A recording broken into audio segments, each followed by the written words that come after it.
Welcome to episode 112 of the Hard Truth About B2B e-commerce. I'm your co-host, Isaiah, back with Tim. And back-to-back. This is our back-to-back. First back-to-back day, I think. Yeah, we just recorded another episode, everyone, and we don't usually do that, so we're a little punchy. Maybe we'll be even funnier than usual, who knows?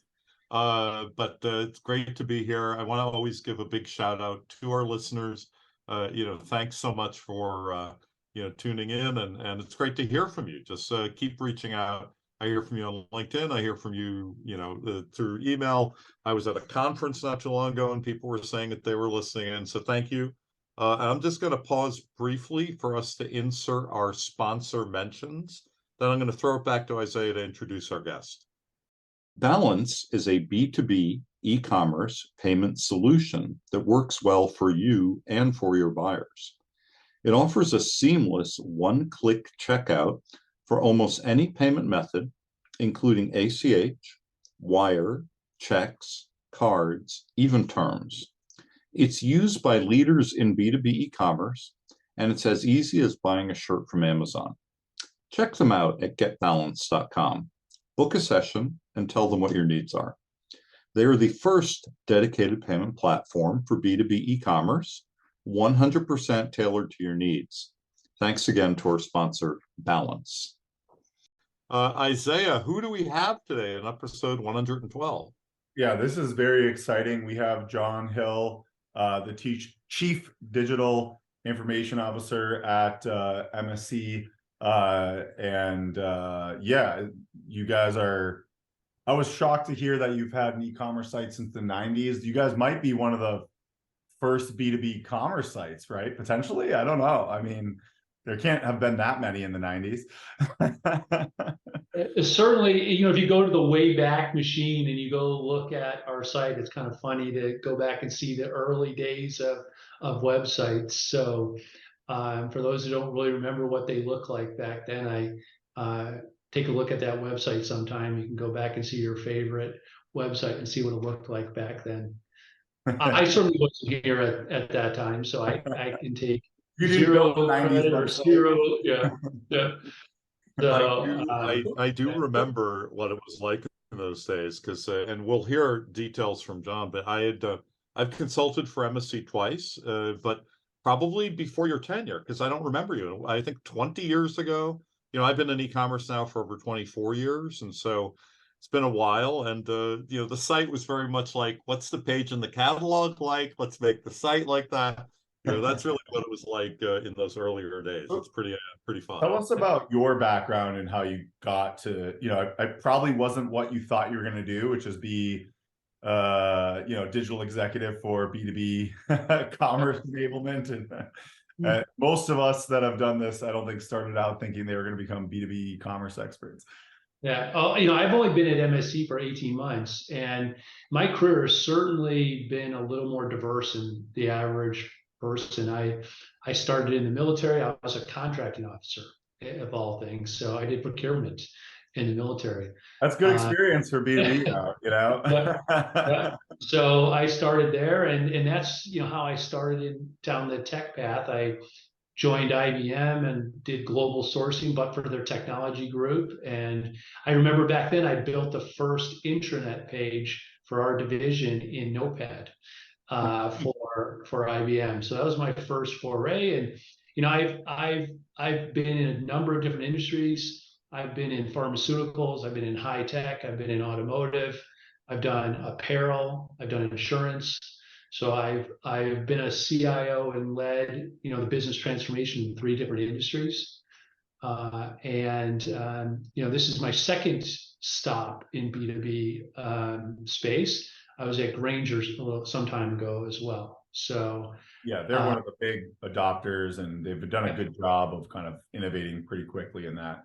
So tell us what MSC, for people that don't know, especially in B2B, people usually don't know these names. Like, not the average person might not know what MSC is. So MSC Industrial Supply, we're a $4 billion industrial products distributor. We have market leadership in metalworking space, so we're big on the shop floors. We've got about 7,500 associates and a little over 2.1 million SKUs that we're selling online. You have physical locations, or you have we don't have branches, where the average, a buyer could come to. So of course we have our own distribution centers, but we do not have physical branches anymore. Okay. And so are you guys now heavily digital? People buying online, or are they calling reps, or how would I buy from you? Or I assume right? 60% of our revenue comes through some kind of e-commerce method. It could be our website, it could be punch out, a punch out from Ariba or one of the various e-procurement solutions. We have vending solutions on site. So we've got traditional hosted catalogs that sit on customers' ERPs that then connect to us EDI. So there's a number of those vehicles that are available for folks, and certainly that's what we want to continue to drive. If you look at traditional, kind of B2B buyer, they're quickly evolving. If you look at what the behaviors are, I saw some stats from McKinsey a short time ago, and I think it's 83% of the B2B buyers would prefer to order or pay through digital commerce. 43% would prefer not to deal with a sales rep at all. Wow. And that's going up every single year. I've seen data. Rapid increase. Rapid increase. I've seen data outside of the McKinsey data that's even higher at this point. So that's something that every listener should take into account. And it's why really do you think, very interesting. So going back, I mean, of course we have traditional. We still have customers that want to call into our call center, order that way. We have customers that email. I believe we still have some customers that fax us. Yeah, I'm sure. There's or talk to the rep. We've got a big sales force, and this is not an either or, it's an and. It's digital as a complementary to our sales. How did you culturally, and I'm sure it's evolved, trying to align sales reps with the website? That's probably one of the most common problems, I think, especially for new people that haven't done this before. Yeah, it's no issue really, because our sales reps get comped on the stuff going through the website. If their customer decides to buy, through the website, they're getting comped on that. So to them, it's no different, from buying online versus calling in. And most of them as the customers would prefer to start using more and more digital, they're kind of put pressure on my team to continue to improve that experience for those customers. But then I guess maybe it's funny because we've had some guests who've talked about how sales reps have been kind of an inhibitor to e-com adoption. It seems like you guys have already kind of gotten through that cultural hurdle. I think the comping is such an obvious, simple solution, but I wonder if maybe when you're starting out, there needs to be more, just because of that fear of losing their job, or like you said, I mean, people don't want to necessarily interact with a sales rep. So I think there is a fear of, am I going to become irrelevant? I think the biggest thing is to make sure that you've got a good relationship set up at the top between the sales leader and the e-commerce leader. So just a little background, my role is a little bit broader. So I've got e-commerce, I've got marketing, I've got the technology group, I have the advanced analytics and data science group, vending, our metalworking innovation, and even our large kind of program to go replace our order to cash and procure to pay processes. So I've got a pretty broad spectrum of responsibilities, but the key is that I have a good relationship with the head of sales to say, okay, she's got all the responsibility for those covered accounts. Here are the covered accounts. I'm responsible for the uncovered. They don't have a rep assigned.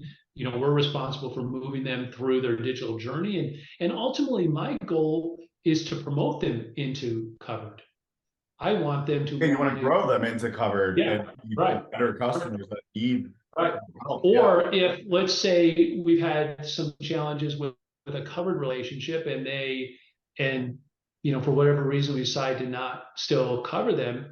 I've talked to the marketing and the e-com team, like our goal is to get them back, boomerang back into cover status. We'll continue to figure out how to expand that. So I think it's got to start with the top, to be clear about that. It's like one team. We're driving towards serving the customers. And I think if you're lined up there and you're not having this territory fight about who's got what P&L responsibility, like in my experience, that's probably the biggest factor. So a question here, and I've come across this in some of the other folks I've worked with. So as you call them, covered and not covered, customers, right? Those customers, do they get a say, right? Can they just say, I don't want to be covered anymore? And get the same sort of deals that they have always had in service, or is that something that just doesn't exist? Well, I mean, I guess there's always like anything else, as with any customer and contracts, it's based on the relationship, and if for whatever reason, every customer is a different situation. So I hate to say there's any like blanket rule. If a customer said to us, I don't want a sales rep calling me, well, we're not going to have somebody call on them then if they say, right? We're not going to poke them in the eye and say, Covered behind the scenes, right? I have asked for, because I've been on the other side too. I've worked for manufacturers. I've actually been a customer of MSC. I want our listeners to know that too. So I've consulted for you, and I've actually been a customer in some of the companies that I've worked for. And, I actually have had great experiences. There's not going to be a big reveal here in this, that there's some dark side to it. But one of the things I think is interesting is that, in some places, I really had no control over that relationship with the salesperson, no matter what was happening. So I had to follow a certain path, and I always had to do things a certain way. Other companies are much more free, with how that works. Like I could choose to do something online, or I could call a rep, or I could do a combination, right? And that's a key part of this strategy is we want to make sure we serve the customer how they want to be served. Mm-hmm. If a customer says, listen, I don't want to use a computer, I just want to call you, and well, great, we're going to figure out how to call them. Similarly, if they say, I would prefer not to have to talk to somebody, I'm too busy. If you look at the number, especially I mentioned metalworking, we're a big metalworking, 90% of the metalworking shops are very small. Mm-hmm. So the person who's running that shop, they're the head of HR, they're the head of head of everything, right? Yeah. So they may say, listen, I don't want to do those things, or only sporadically I want to do that. So the key, I think, for any B2B organization is figuring out how do you provide that experience, whether it's digital or analog, that allows that customer to be able to quickly get what they want taken care of and reduce all the friction in those processes. Mm-hmm. Yeah. That makes a lot of sense. So let's get into the weeds a little bit about how you guys are so digitally advanced, I think, relative to the average B2B company. Was there any where would you say some of the pressure came? I've seen pressure in a few different ways, which is pressure from the customer. That's the most obvious. Amazon, blah, blah, blah. You're losing accounts because you're not digitally savvy. And like, I think Amazon's not the only one, but they're a big driver, right? And then we also see some pressure coming from the manufacturers being, hey, we need my distributors to like get on top of this and enable our products to be sold more digital. Like where were you seeing the most pressure coming in from, whether it was, I don't know that, I think the problem is there's so many different vectors to look at. So, you've got a situation where you need to just keep the investment that you've made up to par. So I think there could be a tendency for some B2B folks say, I built my website, I built my new search engine, I'm good to go for the next 10 years, 5 years. Well, that's not the reality. You've got to constantly invest. You have to constantly do that. I think that gets folks in trouble, and MSC wouldn't be the same. We're just finishing up a replatform. Our new search engine is going live. A/B testing starts in a week. So, and kind of change and say, listen, we've got to do things a little different on that platform, because you can start to get yourself away from the latest customer preferences, or how does Google prefer one source of traffic over another source of traffic. So I think that's one place that, okay, how do I stay, kind of maintain my investment and continue to improve there? With manufacturers, and we have a great relationship with our manufacturers, they're always interested in how can we better collaborate with you in terms of that digital experience. Mm-hmm. Now, we've got thousands of suppliers, so it's difficult from a merchandising perspective to do that. So, but we're looking at some techniques in terms of finding a way to provide merchandising opportunities where suppliers can directly participate, as opposed to the merchandising done solely by my team or the algorithms. So I think that is one we are currently putting together for this year. We just have some technology work to do to build kind of a real estate management layer on the site so that we can effectively do that kind of distributed merchandising. And you kind of need e-commerce to do something like that, right? Like otherwise they have to manually call the sales reps and find out what they're pushing. Like, how have you seen, what's most interesting about manufacturers? Like, is that one of the better things you've seen them do to help enable you? Or are there any kind of like interesting things where you're like, it's still really early days, because that hasn't been anything that's been done. They would have, like, a traditional B2B would have been, the manufacturer creates a splash page, right? Here's a splash page that you put on your site. And, a lot of times that's fairly constrained to whatever the B2B, distributor has said, okay, here's my standard. Okay, you give me that data. And then they've got their promos. Okay, I'm running promos during the year. We'll push those out in email campaigns, maybe reinforce those in SEM. So that's kind of the traditional space. And those campaigns go both for the sales and digital, kind of all in. We have started, though, to do more of those digital only campaigns, where things that are only available, to online. I think those will happen more and more, because there's some things we can do from a sophistication standpoint in terms of targeting specific customers, at a macro and a micro personalization level. That's a little bit harder to do, broad brush, with all the sales reps, and here's customer service. And so I think there's some different things that we can do, and that's why the marketing team has got to be so focused on making sure we've got an integrated calendar, through the year, about what does that campaign look like for the whole year. What are the messages, so that if somebody's calling in, in 1 month, it's the same as the messages that they might be getting in email, that they might be getting in, online. Even on our, we do order acknowledgements and shipping acknowledgements. So we've got tracked, I'll say the company this time. I'd say it's Narvar. So we've turned on Narvar, which you see a lot in consumer space. Yeah, all of it, you've seen it. So we turned that on.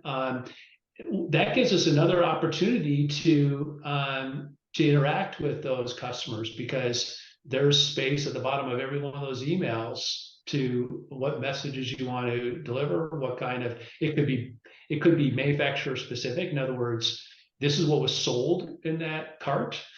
Do we want to offer up an opportunity for manufacturers to buy the kind of the rights there to merchandise that bottom of the confirmation or the shipping acknowledgement? So that's what we don't have it figured out yet. So I'm going to go ahead and tell you, we're figuring it all out of how do we kind of a brave new world in that joint merchandising, whether it's on the emails, Narvar, or the. Let me repurpose that question and ask, what would you predict will happen, and that maybe it'll be a requirement to have these digital tools to even work with them? Like, is that something you could see happening in 5 years or something like that? I think so. I mean, if you look at what's going on, let's say, Amazon or on Walmart, take examples from B2C space. The suppliers are participating in the advertising and the kind of some of that merchandising in those pages. And B2B has traditionally kind of lagged behind on the B2C in terms of taking some of the techniques from B2C, applying to B2B. I happen to have come from a B2C company. I was at Carhartt right before here, so who was great at marketing and doing all those things. So they're great. They really are. So I think B2B traditionally is kind of taking a lag and say, okay, what things can I apply to that space? And sometimes I think people forget that the customer has two personas.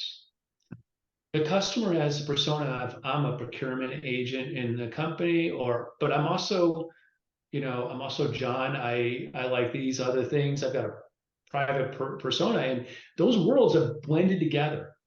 And the experience that people expect is they expect a similar experience in B2B as they get in the rest of their digital life. Yeah, we've talked about that a lot on this podcast. It's something that's absolutely true. I mean, people will just hold up their phone and say, I want to do it here, right? Yeah. This is the way I do it with Amazon. This is the way, why can't I do all of the things that I do, for company X here, with you? And it's fascinating to hear that directly from, customers who are spending $1 million, $2 million, on whatever on a regular basis.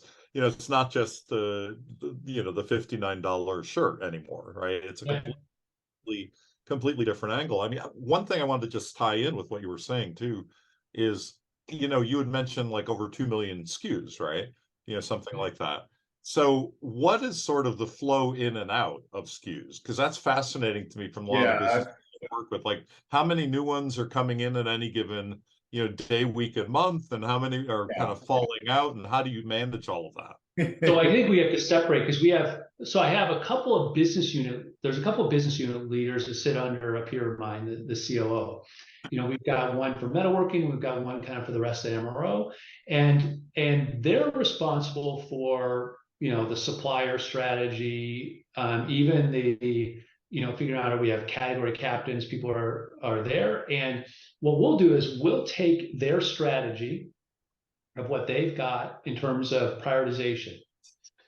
And then in our search results, reflect that prioritization in terms of the relationships and the suppliers. If we say, okay, this is a supplier. Now, if somebody's searching for a specific SKU, we're always going to show that SKU first. Okay. It doesn't matter what, or I'm looking for this particular thing. But if somebody was just looking generic, okay, I will take the direction from those business units in terms of, do we prioritize, somebody's giving us extra co-op money or doing other things, then we'll prioritize those relationships. But by and large, my team isn't going to make any decisions on brands, assortments, anything like that. We are assorting the entire line on MSC Direct. And that's our strategy, is working with those business units to take what's in their head, use the strategy, and reflect it. Probably recommend, let's say, a smaller company, because I'm thinking like, if I'm a $100 million company, I don't maybe have as much resources, or $50 million, but it sounds like you're recommending and that's why I think these companies get tripped up, is they're like, hey, you're in charge of e-com, you're in charge of IT, you're in charge of all the product data, and you have no one under you, and you have no budget, or practically, you know what I mean? It sounds like this is like it's its own job, and companies need to take it seriously in terms of the product, the catalog, and that supplements the digital leaders. And you shouldn't just force digital leaders to also be trying to figure out how to get all the product data. Right? Well, that's why, like, if you look at my team, I've got not only kind of the advanced analytics, I have the master data team works inside digital. We've got a merchandising. We've got everything that's is needed for that digital experience. What I've got to rely though on is the category team that's within those business units. They're the ones that have all those supplier relationships, and that's the partnership back with them. Is we're going to take those relationships and we're going to be that digital representation of it, just like the sales organization is the physical representation of what our offerings are. So I want to dive into marketing more, because I think I would argue, I mean, there's a lot of different values, but I would argue one of the biggest values that B2B commerce and commerce can offer companies like yourself or any manufacturer distributor is marketing. And I think historically, distributor, and it's a culture thing, right? Manufacturers, distributors, B2B companies historically weren't really great at marketing because, you know, they had very direct sales enabled relationships. So their marketing was, hey, I have a sales force, go hit the pavement, and I would call people up and get the deals, right?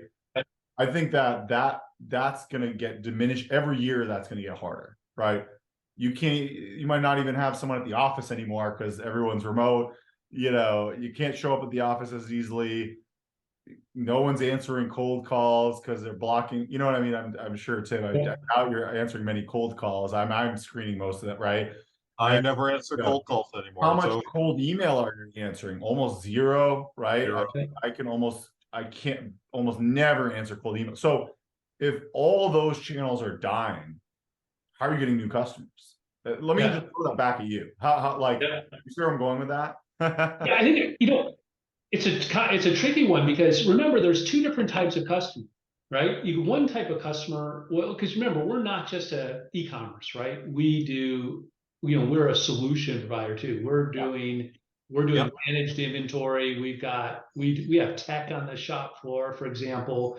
You know, we've got a tap test, which will see like where's the productive ranges on milling applications. So we do a lot of tech and solutions. So we have a whole set of customers where the value proposition is, you know, is the full package. Sure. But as you know, there's still a ton of spot buy. You know, there's that spot buy business, which is, okay, I need X and I'm going to go search for that. And you know what? Sometimes I don't care who it is. You know, I'm looking to find who's got it available. The tricky thing is like, how do we get to be the top of mind for those spot buy purchases and stay top of mind, especially in a search oriented ecosystem. So think about it. When you go, I mean, everything is in search. You say, okay, I'm looking for XYZ. Google, Amazon. Yeah. You're gonna search, like I'm gonna search for it. And somewhat, if I see a brand that I recognize, okay, I'm going to trust that link, that thing, you know, I'm going to go there, but you need to be there. You've got to be somewhere there in that search, whether it's SEM or SEO, you've got to be there. And so that I think means you said something really important though, which is that they also might need to recognize you from before. Yeah.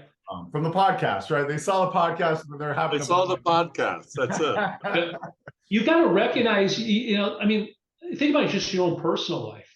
If you were to go look for something, you see some weird URL, and they may rank high on SEO or SEM. You're like, I've never heard of these guys. I'm not like clicking here and going through. I recognize these other two. Their price might be a little bit higher, but okay, I know who they are. I feel like they're gonna serve me. So I think, you know, and listen, we haven't got it all figured out either. That top of funnel, making sure you're spending enough money on top of funnel for awareness, right? I'm putting a lot of energy and thought into our own top of funnel. It's a hard. No one's got it perfectly. Yeah.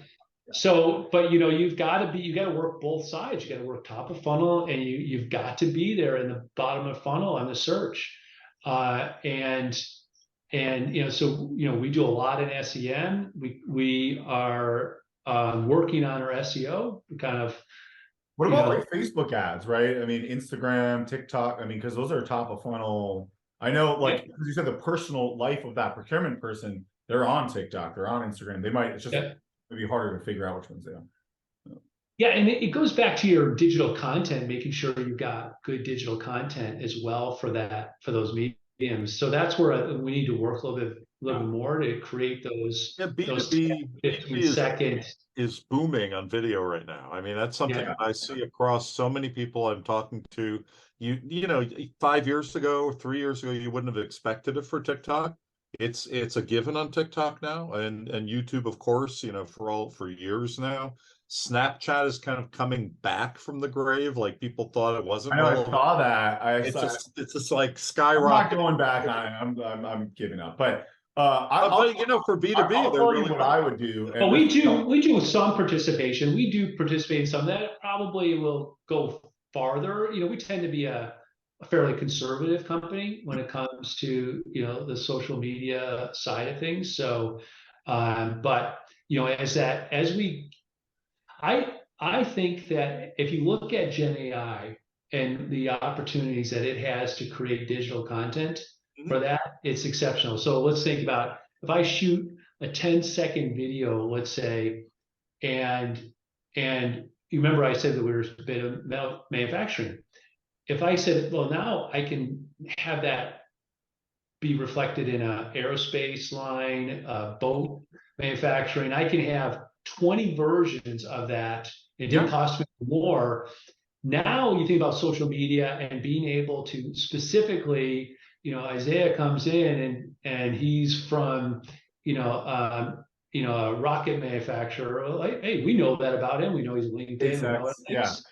Boom, give him the video. You can see, hey, this is doing that. Go ahead. Go ahead. I just had one more video question, just out of curiosity. So, again, this is something that comes up often on this podcast. You know, your SKUs, like images, photos, like photos of SKUs, right? And videos of SKUs. Like, what's your breakout there? And are you seeing much more demand for videos of, you know, various products? We see that with a lot of people we've spoken with. How about you? Well, it's tricky because we have so many SKUs. Like if we're gonna do SKU level video, it's coming from the suppliers. Mm-hmm. You know, they're going to have to generate. If they have content on that, we'll do that. Otherwise, we're focused more on story and solutions in our videos, rather than like specific. Although we have exclusive brand, of course, that we generate our own content for, but we can't possibly do, you know. I don't think you're going to get, 10 million TikTok followers, but you never know. I mean, I think that with B2B, and it's kind of what we're doing, right? We shoot this podcast. It's about an hour on average, depends. We haven't quite gotten there, because our resources are limited, but we're working on splicing them up, right? We can splice them, like there could be a specific bit that was really cool that you said, that's 1 minute video that goes on Instagram. So like, I think it's about building that kind of core content and then repurposing it, and kind of maybe AI changes it or whatever to the different formats, because there's so many different channels now. It's and crazy. For many B2B companies, it's a budget issue, right? This isn't like, okay, it's just like hit the easy button. You need to have folks, creative folks that can put this stuff together and curate and move it along. So that hasn't been. It's a culture issue too, because if your culture is not, it's going to be hard. You might not have the people that even want to do that, or Yeah. I mean, there's the people are out there. I mean, the good thing for us is that, I think a number of younger workers have gotten burned from some of the big tech companies in terms of their experience. So I think folks are looking for a more traditional company to get to. I'm actually excited about that. I'm glad you said that, because I think, we kind of like got oversaturated where everyone wants to go work at like Facebook and whatever. It's like, we don't need another social media company. Like, we don't need another, like, what we need is more digitally enabled, MSC, Industrial Supplies and whatever, Uline, competitor Uline. Sorry to throw Uline under the bus, but I think it's time for them to, I don't know if you've seen their site, but I think it's time for someone to, take a stab at beating that, right? That kind of stuff, right? And I agree with you. And I think I'm hoping that as people, like, there is potentially more stability as a digitally, savvier executive in these. You can run your career if you look at what's happening with chief digital officers. I don't know. You can throw any 3-letter, 4-letter acronym on all of these. You see more and more. You might have marketing, e-commerce, technology coming together. I think people see like there's a really interesting career path that's available that I can join companies, I can learn about advanced analytics, I can learn about merchandising, I can learn about tech and be in the same company, because maybe it's much easier to move around and learn those things, as opposed to I'm in big company X. If I'm an engineer, I'm in the engineer like path. Yeah. That's where I'm at. You're just building that widget, and you're just like, I mean, one of the things that I find so interesting about B2B commerce is just much more complicated, right? I think traditional commerce, you know, for the most part, at least on the smaller side, you know, you can get it up on Shopify. It's pretty easy and straightforward. It ends up becoming more of a creative marketing, you know, playbook of getting customers, whereas B2B is just so much more complex. You remember, you think about the data that we've got to sort through. We have all of the vending level data. We've got, if we have customer managed inventory, we've got that data. If we have crib management data that's there, what's going on. So all of their transactions that might be making online, they may be making transactions offline. So the customer expects to see that whole experience in the .com though. Yeah. They don't want to have to go to different places. They want advanced workflow. They want to be able to understand, are there folks buying according to standards that they've set? They have contracts. They have all these things. So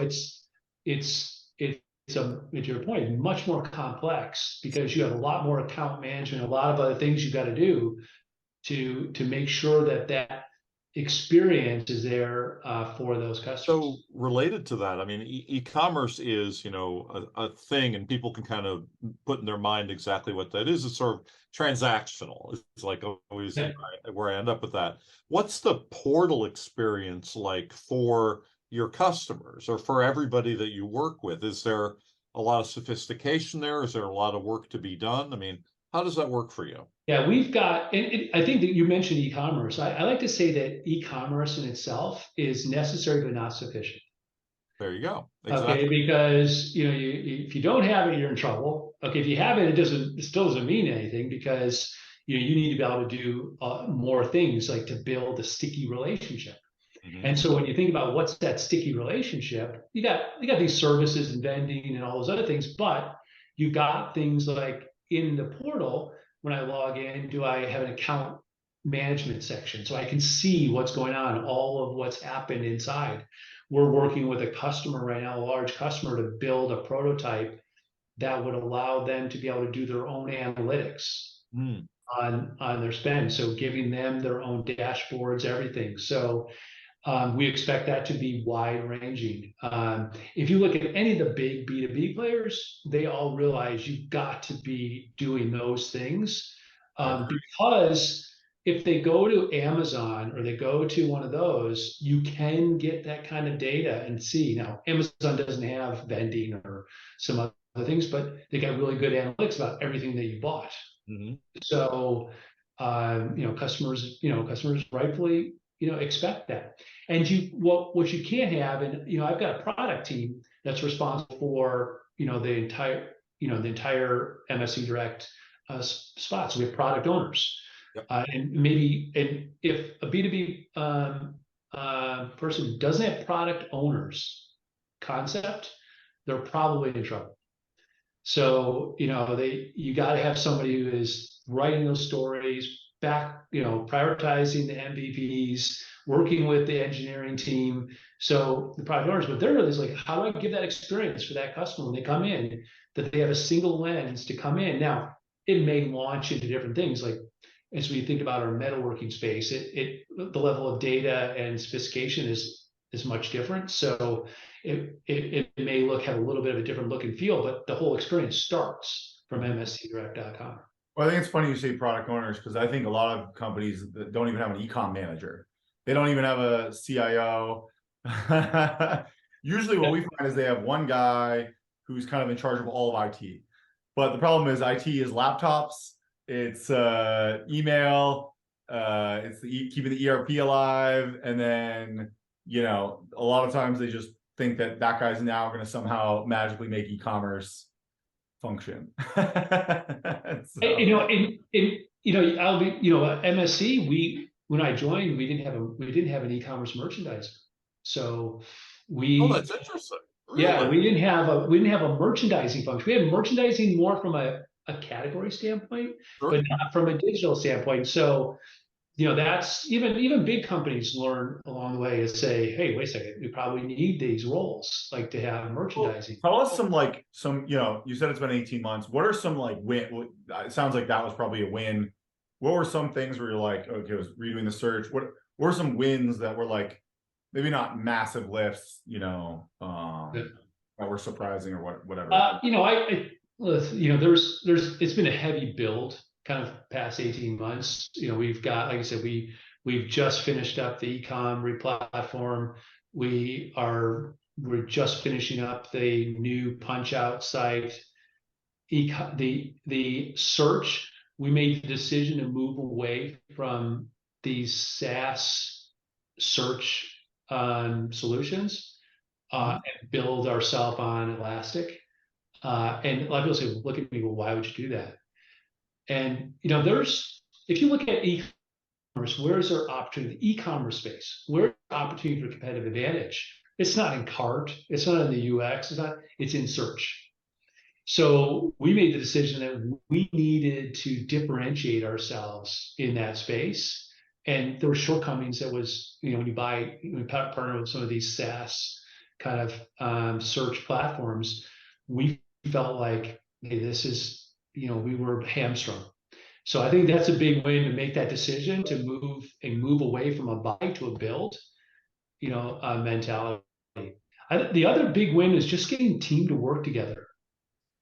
We brought this function didn't exist when I was brought on board. Tech was sitting in one place, marketing one place, e-commerce, data, all of them were in separate areas. So That's the problem is e-commerce is commerce. It's everything. It's supply chain. It's too complicated. So bringing them together, getting people to think about, implement lean agile. Like we weren't, really agile. Nobody was doing the principles. So I like to point and say, boy, I wish I had like more things I could just like point to right now. But in 18 months, that's a lot just, in terms of the building blocks to get ourselves, get ourselves ready. Let's talk about agile a little bit. Sorry, go ahead, Tim. Oh, no, I'll just add one thing and then throw you back for agile, because again, since I consulted ages ago for you guys, I want to add a little bit of perspective for our listeners. You were far smaller, right?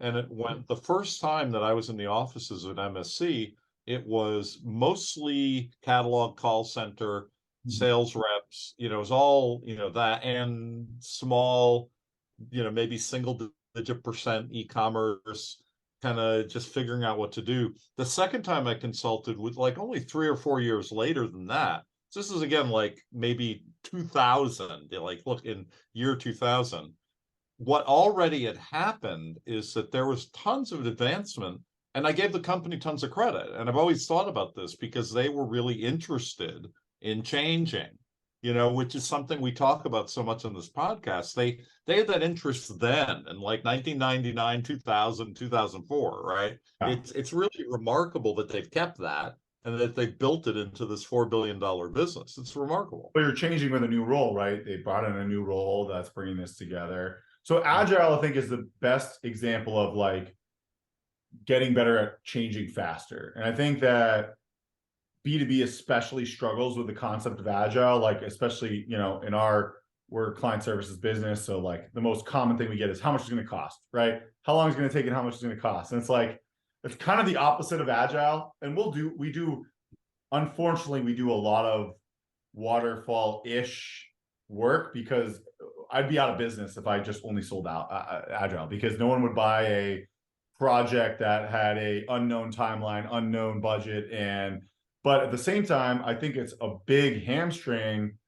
Like that's not how I run projects. I run projects and I'm much more efficient generally than our clients because I don't have that hamstring. I figure out a thesis. I get rough order to magnitudes and I understand what's really hard and what's simple. And I go incrementally on the things that matter, and I can go really fast, right? And I can get a lot done. And I don't waste time getting estimates and deliberating over estimates and budgets. And I mean, budgets matter, right? But I think more about monthly budget, not total budget, right? And I think that's where the mistake is, that people think about total budget, which doesn't really matter. what matters is cash flow and monthly budget, right? And so how fast can you move with that, right? Is that kind of, I guess I'm just curious on your thoughts. I'm sure you've been... Yeah, I think the one thing people keep in mind, yeah, one thing to keep in mind, I urge people to think about is, let's separate two things. If you're replatforming, you can't go agile replatforming. No, right? no. I mean, you can go agile to in terms of iterations and everything else, but at the end, you got to put a new platform in, right? You got to do it. But once you got a platform in, then how am I continuing the features? And we're focused on even on measurements. The measurements are based on percentages of MVPs delivered that were committed for a quarter. We only plan a quarter. So like we don't like say, okay, if these are all the MVPs we're going to do in each quarter during the year, the team is measured on percent of MVPs that are planned for that quarter delivered, because we want to have a constant grooming of a backlog. Yeah. Something will come up, we have a new feature we want to do, or there's something else, or listen, let's say we've come up with some technical debt. And we're like, listen, we need to take a couple sprints and deal with technical debt. You know, it's accumulated. Explain that for the average person that doesn't know what that is. Yeah. So technical debt is you make some decisions along the way in terms of how you implement. And sometimes those technical and architecture decisions are maybe not optimal. And as a result, you start to have performance issues on the site. You may have some workarounds you have to do, and there's a right way to do it, but you took some actions because that might be the fastest way or the least risky way. There's a number of reasons, and all application landscapes have technical debt in there. There's stuff that you need to clean up always. Yeah. It's like your house, like if you don't take care of that stuff, at some point it's going to become a big problem. You have a little hole. At some point, you're going to have a big leak. Yeah. So, so I encourage teams that you've got to reserve some of your sprints for technical debt and for your regulatory or your compliance type things. You got to separate those. I think that's important to know, is that technical debt is a natural like occurrence of building systems and creating systems, and it's something that should be just kind of part of your process. And even in a new implementation. So I just told you we got. We have a new implementation, right? Where we've been live for a bit, but some decisions were taken along the way, and now we've taken a step and said, let's take a look at the implementation, and we see there's some things that we probably need to tweak. So we're going to take a couple of sprints and we're going to fix those, and that's just after implementation. These are some things that we don't think we're not happy with in terms of how it's working. So it's not even like it's 5 years old. It can be shortly after a go live that you have technical debt that, architecture decisions, other things get made, and it turned out to not be right. Yeah. You gotta be bold to say, yes, that's the right thing to push off new features, because if we don't fix that stuff, it's just going to cause us more problems down the road. Yeah, I think that's the problem, is people struggle to decide when to address technical debt, and it's a hard thing to quantify. And I think it goes back to that team collaboration where you need to listen to the doers, because sometimes the engineers on the ground floor probably have the best answers as to how bad it really is. I think a lot of clients, I say clients, but businesses, they're generally the clients that we work with, they don't realize, because they're so far removed from like the engineer writing the code, that it's hard for them to understand, like, what does that even mean? How's it? I give credit to the product. I give credit to the product owner team, because the head of engineering comes over and says, listen, I see these things. Yeah. That we really need to take care of these. The head of the product owner is like, yep, let's do that. I'll push back all these stories, and there's a couple of stories we need to keep going because we have commitments externally, but otherwise, we can push these other stories to, a future release. So that you got to have that great relationship between the product owner organization and the engineering team. Having them under one leader makes it a lot easier too. So do you notice, I mean, in your experience, have you noticed that B2B companies are maybe more resistant to agile than B2C companies because of historically? I think you can't underestimate the change that's required to implement agile. If you've got a team, I've got people that have been doing in technology for 25 years here, 30 years. I mean, there's a lot of people who've been doing it in a certain way, and you can't just say, here's some agile training. Okay, we're going to go agile. We brought in a team of external folks to help us over the last 18 months. They've been helping, providing coaching. How do you change your behaviors? How do you set up ceremonies? How do you change how we're going to measure? I mean, all of these things. And our goal is at about a 2-year point to become finally self-sufficient and not need those coaches. But you got to invest. Otherwise, you will. If you're of any size organization, no chance that you can just go agile. And like on a whim. Yeah, not possible. Yeah. So if you're a startup, different story. You start that way, Yeah, you start that way. Would you say it's a competitive advantage, or do you think it is a competitive advantage for organizations that have gone more agile? And like, I agree, you can't completely forget waterfall, especially with a replatform or like an ERP migration. Like, you don't want to agile an ERP integration. I do think there's agile components you could play. Hey, we figured out the 80%, the 20% will do agile. That's maybe non-critical. It won't blow up the business. But just curious if you think like it's something. Being able to get time to market faster, I think, is a competitive advantage. If you're not agile, how do you really react to changing market conditions? How do you? I mean, if you're all waterfall and everything's going to take 6 months because I got to get this whole thing done. I just think you are at a disadvantage to competitors that are more nimble and figure out how to do that. And the big thing is not get hung up on this. Okay, I've got a schedule. These are all things I'm going to do over the next year. I'm going to do them in order, and this way, goals get written. Companies are slowed down by worrying about what's going to happen in 2 years. When it's like, well, what are you doing next week? What are you doing the week after that? And how efficient is that next week or the week after? And so they're losing next week for 2 years. Like, you know what I mean? I have never, and I've been in a lot of big companies. I've been in a startup, and I have never seen a 2-year plan that came true. Yeah, same here. Same here. I had a long forget about a 3-year plan. Never been a 2-year plan that came true. I will say I've had some high-level visions that have come true, but the timeline is maybe a little. The timeline's not correct, but there are some. It's the way I equate it to people. If somebody says, what's the difference between agile and kind of that waterfall kind of laid out plan? And the best example for that would be if you're going to drive cross country. The waterfall would have been, I go to AAA and I get this trip ticket thing. Do you remember you guys, some of your... I remember trip tickets. Yeah. There's this trip ticket that you went to the AAA office and it told you what you do all the way across the country. Yep, the whole country. I love it. Boom, boom, boom. If you ran into traffic or a road closure, you were like, what do I do now? I have no idea, because the trip ticket tells me I just got to go to the next place. Agile is, I got a GPS.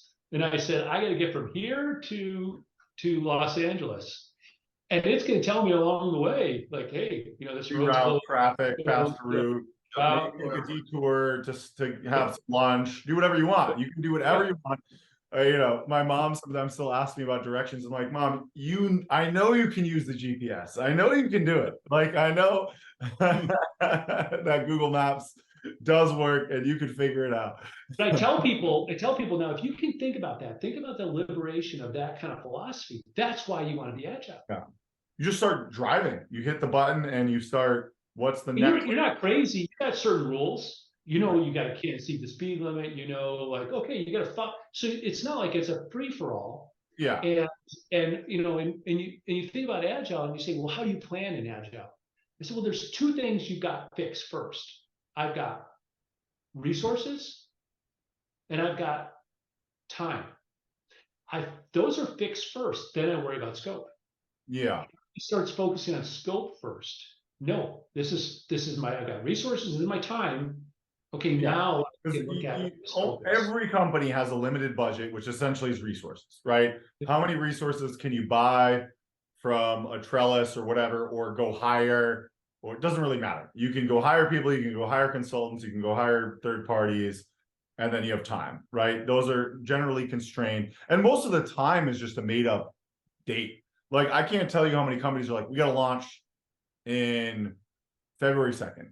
Why? Because we just decided that's when we have to launch. Like, I'm curious what you see around that, where companies just kind of create these arbitrary dates, and then everyone's freaking out. It's not productive. They're trying to do a bad job because they have to cut corners to hit the February, whatever. It's bad executive behavior almost always. Yeah. An executive says, hey, I want this done by X date.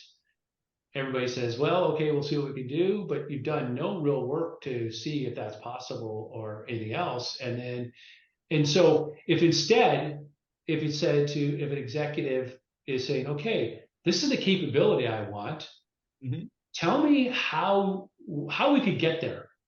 Like what comes first? Like, I get you to 80%, and they're coming back to you and say, I can get you 80% by this time. Like, I can plan this. We'll learn from that, and then we'll build our next set of stories on top of that base learning. But we're going to learn first.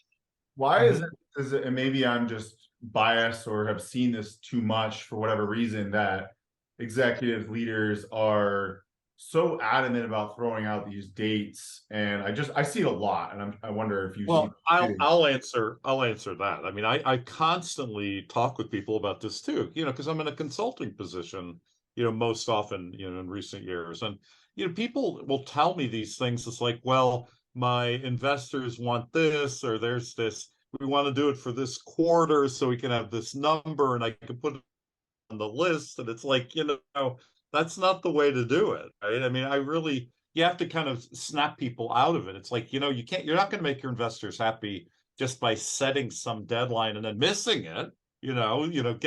Figure out exactly what John is saying here. It's like, all right, almost sometimes the board level. It's like the investor board, and they're so far removed from reality. You gotta have the real conversations with those people. Say, no, this is what we're trying to achieve, and this is what it's going to take, and this is how we're beginning. Right.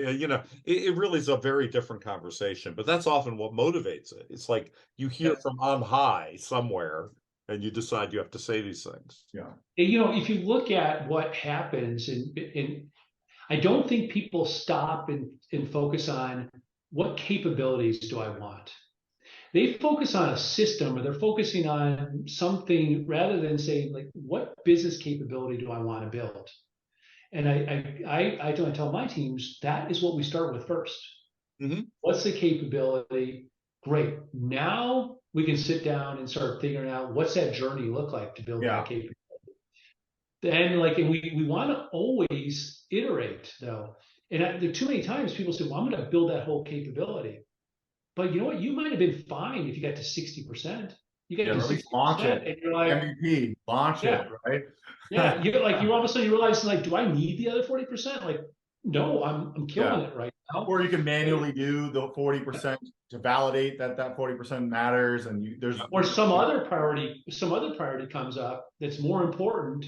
Now you can just redeploy and say, we're going to go work on that because 60% was good enough for now. We could probably easily go for another hour. I always joke that it's like they're worried about filling the hour. I'm like, it's not hard to fill the hour for B2B conference. We'd definitely love to have you back in a year or two when you've probably got even more interesting stories about what you guys have accomplished. But I think it would be helpful for people to hear, what are capabilities that you're interested in? What is, in the next 3 to 6 months, maybe it's just a quarter, like you said, what are capabilities and I understand if you can't give away all the secrets to, I don't know if a competitor's listening to this, but I think the biggest, I'm going to break down different areas. If I look at e-commerce, it's macro and micro personalization. Macro meaning customer or industry, micro being Isaiah. So how do I create those personalizations for them? So that's beyond what we're doing in search and some other things, next things. If I look in analytics, I listen, probably all of your guests probably talk about Gen AI, and we've got a number of use cases we need to experiment on. We're Yeah. not ready. And to build, I call it a co-pilot. We want this co-pilot, co-work set of Gen AI. There is a product co-pilot, so I don't know if No, it's more to be like the co-work, like things that help our associates get better. It's not to replace associates, but to help them get better. I think that's smart. I think, we struggle with that too. It's like, we know it's important, but I don't think any organization, except for maybe the top of the world, have figured out how to properly use AI yet. And you got to experiment. You got to experiment a little bit. That's what I'm saying to the team. Like, don't worry if it works, doesn't work. We have to get literate. Yeah. What is it? What can it do? What can it do? Yeah. So that's another one. Third one would be in the metalworking space. We have a ton that we're going to do on the digital shop floor. We didn't talk about it at all, but we have a ton of tech on the floor to help them on machine monitoring, tap test, virtual tap test.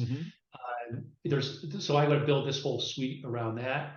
And then in the customer space, the other thing I see is just making sure that we can bring together a unified experience for all of their services intersections with us beyond e-commerce, so that we bring it all together. So those would be four. Bring a digital enablement to everything. All that stuff together. Yeah. That's amazing. That's pretty ambitious but understandable and doable, right? We'll bring you back in 1 quarter, and you're gonna have to prove how much. Every quarter. That's it. We're gonna ask for a report. Well, yeah, Tim, I think we should start to wrap up here. I know you I think we need to do a favor to our listeners and not go over an hour. That's something that we always talk about too. Our listeners love our guests and love the podcast, but we don't want to abuse that love. Well, I mean, I guess that kind of does. Any last wisdom or just parting words? Obviously we talked about agile, we talked about some of these capabilities, or just kind of feels like just get started is kind of what. Just do it. Just start. Yeah. Still I don't think there is any, like, I'd love to say there's an easy button, like I said before. There's a lot of things that have to get done, and I guess the big thing is don't afraid to mess up. There's a reason our podcast is called The Hard Truth About B2B e-commerce, because the hard truth is there is no easy button. I mean, like you said, 18 months of infrastructure building, that sometimes that's the case. ERP might, like, sometimes people forget, it's like, we can't really do much until you fix your ERP, because you're on like friggin' AS400 and you want me to build you. We're in the middle of that too. I didn't even mention it. We're in the middle of moving from an iSeries to a new. So, those are some of the most brutal projects. Well, I really appreciate it, and we really hope that we can bring you back. I think this will really help a lot of people that listen. Thanks for having me. This was great. Thank you.